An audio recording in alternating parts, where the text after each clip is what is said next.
knowledge management issue in the university world. Lorenzo García is a professor from the University in Theory Education and Distance Learning in the UNED School in Spain, a dean of the Educational School, director of the COED program from UNESCO, received an extraordinary award. He directs two scientific magazines at a very high level, Education 21 and the RIET, honoris causa from the Técnico Particular de Loja University, honorary professor from the Catholic University in Peru, an ambassador from the Open National University of Venezuela. Dr. Garcia, you have the floor.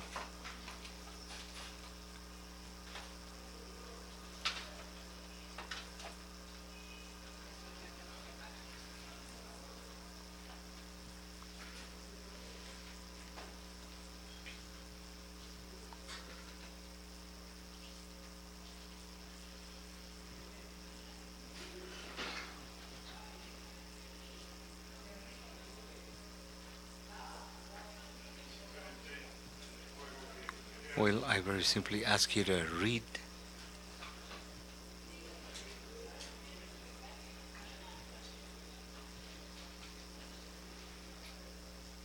the distance learning method we have not evaluated, but it's a topic that requires attention because there are some ideas that it may be an academic source of fraud, and the new law should be drastic in order to change this reality. So, as Rubel says, conclude his presentation yesterday in the same room, saying, "Look outside, lead outside, and live to the outside." Good morning, friends, ladies and gentlemen. When I was asked to prepare a presentation for this Congress,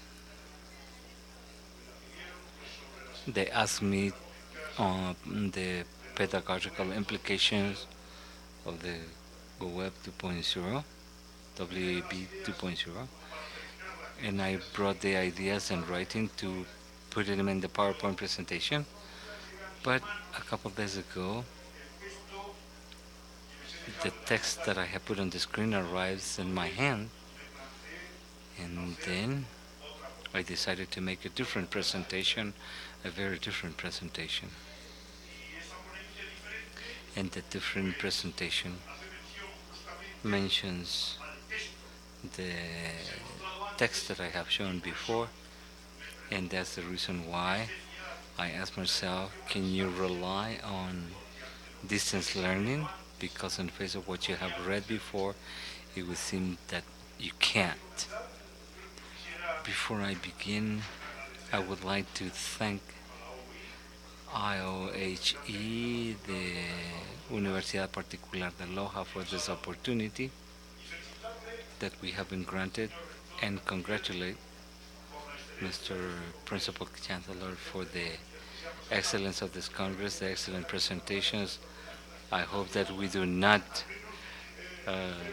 tumble down all these expectations. At least I expect not to leave you discouraged at the end of my presentation. So, since many people have spoken before me, you are going to allow me to quickly present these three slides that I have shown you in silence. So it says that the new law should be drastic. The new Cornell, when it's formed, should accredit immediately. And as Andrew Bell concluded his presentation yesterday, he said, look to the outside, live outside. This is the scheme of the presentation. First, an approximation, whether we are winning or not winning, how this thing of distance learning has been before the issuance of the 2.0, the problems of independence, loneliness, the separation of the student from the professor and of his peers, and now with 2.0, some final considerations. Is it winning? Well,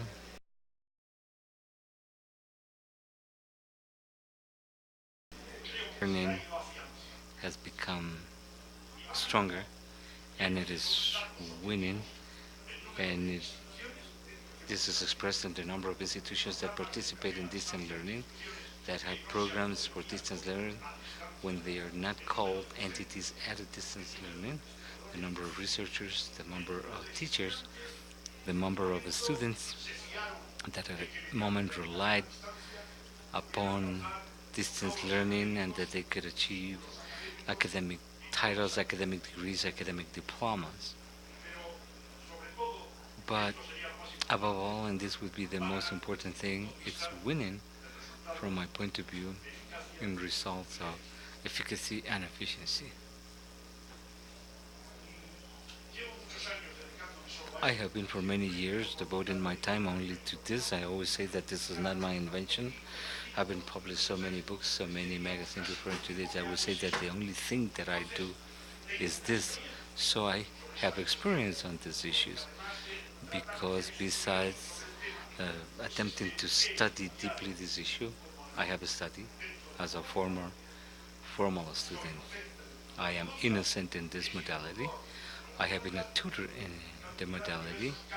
I have held different academic positions under this modality, a doctorate thesis, and I have also directed some doctorate thesis in this area.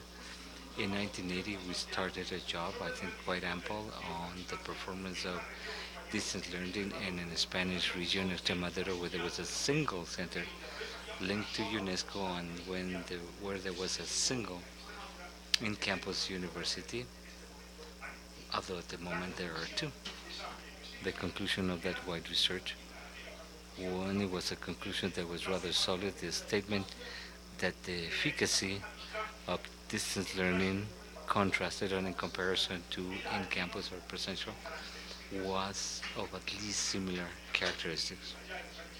And there in the 80s, we had the technologies, those of you who are older probably remember. There are too many young people here that will not remember. So I simply show you here 4 books. That's light thanks to that research of 1985, 86, and 87. This is distance learning and analysis on efficacy, the abandonment of education at distance or distance learning, and now seen recently in the last few months I have published this book that I have in my hand,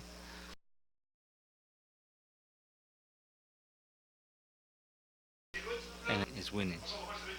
I have more than 20 years have gone by, and apparently this seems to find a solution. It seems that if it was credible, now it's even more so. Before 2.0, before all of these years and all these social networks and all these new technologies, you can see that I have not come here and I do not pretend to demonstrate that distance learning is better than in-campus education. God forbid, it would never occur in my mind. However, if you and I take as an assumption that the in-campus education is efficacious, because if we say that it is not efficacious, then we can conclude the conference, I sit down and we can have the next speaker. So, we say that in-campus education is efficacious, but what I pretend to show you is that distance learning is also as much, at least as much as efficacious. And in many of the research that has been done, the majority of them having to do with academic performance, I have to tell you, ladies and gentlemen, there is already scientific literature that is more than sufficient. I'm not going to bore you, I'm simply going to review some research that has proven exactly what I'm telling you, and perhaps the one that is best known to you is the meta-analysis, the method study that Rushi and his collaborators do with over 400 analysis since 1928, and what they're able to prove there is that there are no significant differences from the statistical point of view and from investigation in the social and human arenas, obviously with some limitations, but by all means the result of rigorous research. There are no significant differences, and no better, no worse. However, the trend, and you have this on the web, that's where you see all the studies, the trend is favorable to the utilization of information communication technologies and distance learning. Type of learning is efficacious, and a survey made to teachers, 85% of them consider that the results are comparable and even higher. And then research that was done by Hales in 2001 arrives at the conclusion that when you ask a student about presential or distance education, apparently there are no differences.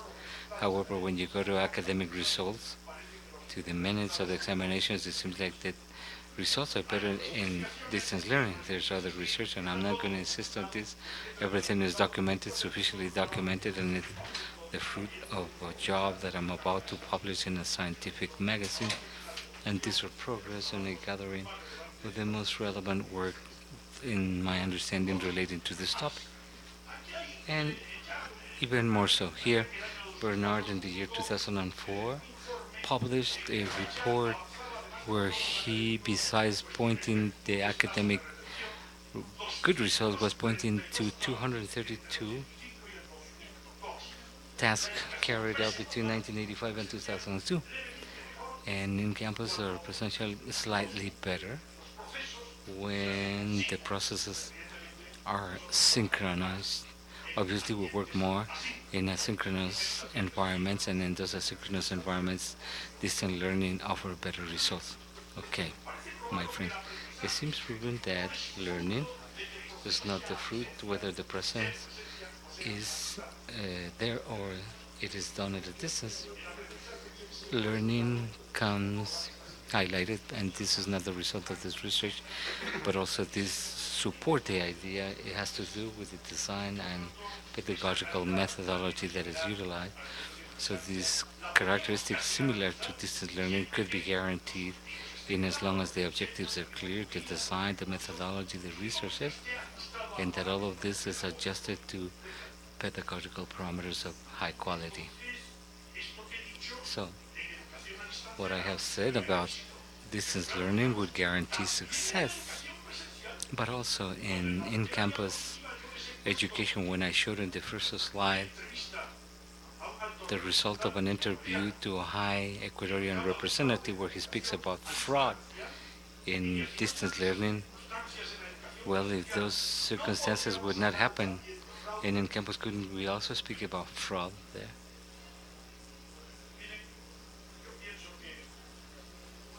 Look closely. I think that we, as academicists, as professors of universities, it would not occur in our minds to say that learning is only achieved through in-campus education, and sometimes you listen in forums similar to this, that apparently all courses are in digital means and that they are higher level and that they guarantee success. That should never be stated, not one, either the other. We're going to see now a little different point of view, the problems of loneliness, the results that we have shown for over 100 different studies have been achieved, and they are there in spite of the fact that the dropout rates seem to be higher in distance learning, although those dropout rates, those failure rates, are being produced more in the context of distance learning in the more conventional sense. Also, when questionnaires are passed on through a student, they speak about the disadvantages, and in those questionnaires, they usually speak very curiously of one of the principal traits of distance learning. In all definitions, they speak the physical separation of the teacher from the students and the students from their peers. And also, in the answers that the students express, they speak about a sense of loneliness, and you can see that these are real problems, and in spite of all this, the results that have been achieved are clear. The separation of the student from the teacher is always underscored. And also in this definition, it says that distance learner favors an independent study. When we say independent study, we could see it from two perspectives. That independence inside the process, that could be an individual study not socialize of that individual who doesn't want to know anything about anybody else. But if through this we achieve an individual who is independent, who is autonomous, owner of himself, what this would be positive. If we do the full reading, then we would stop it radical. And on the topic of independence, we could talk about criticism and efficacy, the one that I'm talking about. There has been a lack of social interaction, and that has been criticized very easily and constantly. But you can see also that in these studies, we have reflected positive aspects of that independent work. The advantages of being somewhat anonymous without that closeness that sometimes is exercised by the professor, the possibility of reflecting upon, of having time to our own in those asynchronous moments where we don't live that moment in the classroom where the teacher is present and is near the students. These are the disadvantages, I would say, of this asynchronous relationship, and the majority of them are the ones that are well above the synchronous, although they usually happen sometimes simultaneously, before and now, with everything that has to do with technologies. Let me show you a slide of this research file. Why? Because the U.S. Department of Education has made another review, published only 3 months ago. You have it on the web with the review from 2006 to 2009.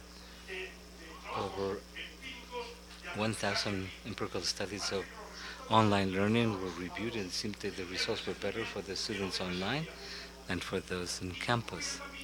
And I conclude also that superior to both would be for that teaching that would combine, that would have a blend of this learning. But if loneliness is a problem, how can we achieve similar results in socialization? I think that this issue should concern us with cooperative technologies.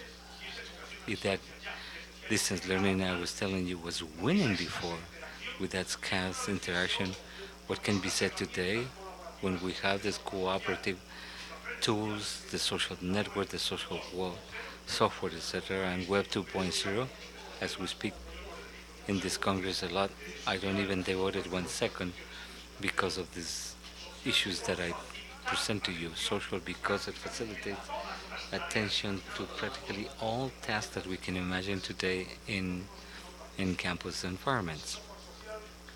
That social software which allows the possibility of independence, of collaboration, of socialization that increase in pedagogical efficiency. And ladies and gentlemen, I'm convinced of that. And I could say that Web 2.0 is the one that has the greatest potential in improving education. We hold no doubt that this loneliness of the student is no longer there. Let me conclude. I don't know if in Ecuador you understand when I say querer, but it's an expression that we say when we come back to the topic once and again, analyzing it the same, and then we say care. So we continue asking if distance learning is or not good, is useless or useful. The question is there, and of course research is needed, but some people say this doubt should not be posed if we can have now quality learning with these procedures that are not in campus or not presential. I think that is more than proven. It's already proven because we assume that they are based on the designs that I have mentioned before. What will happen when we are capable of adjusting and fine-tuning everything that I have put on the screen? You know what the Real Madrid is? Real Madrid is a soccer team from Spain. Well, it is the best soccer team of the last century. It is the best team, and that's also proven. And you can see that now we criticize the team because it is playing ugly. It is not playing nice. And next Sunday, it will face the most direct adversary, the Barcelona, that plays very pretty, that plays very well. And Real Madrid is looking at Barcelona by the rear view mirror because it's going behind and it's playing ugly. What will happen when it plays nice? What will happen when this distance learning has besides all of this that we are assuming that is there. And I conclude there, my friends. Distance learning of quality is the education of the present and is going to be indeed the education of the future. Let's stop discussing if they're petencos or galgos. This is a very Spanish expression. Let's stop discussing this because it is proven and it matters only for you, for us. It is important, I say, for those who are concerned on this issue, and it should be important to us only the level of quality, good or bad distance learning, but also good or bad in-campus education. And the politicians, the government should be concerned about reaching level of qualities both on campus education as well as distance learning.